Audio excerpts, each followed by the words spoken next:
Have you ever felt like there are parts of you that you're hiding from the world? Maybe you're afraid if people see these parts of you, they won't like you or they'll reject you.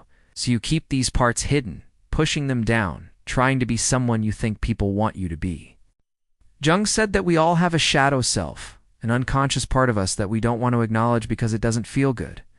It's filled with repressed memories, emotions, and thoughts that we've pushed out of our conscious awareness. The problem is when we try to keep these parts of ourselves hidden because then they show up in ways we do and expect. Like in our relationships, where we might act in ways that surprise even us, or in our decision-making, where we might make choices that seem irrational, or in our creativity, where we might find inspiration in places we don't want to look. But Jung also said that these hidden parts of ourselves can become conscious and integrated into our personalities. And this is where the magic happens. When we acknowledge and accept our shadow selves, we become more whole, more complete human beings. We become more aware of our strengths and weaknesses, our light and dark sides, our conscious and unconscious motivations. So how do we face our shadow selves? First, we need to become aware of it. This means paying attention to the parts of ourselves that we're trying to push down, the feelings we're trying to ignore, the thoughts we're trying to avoid.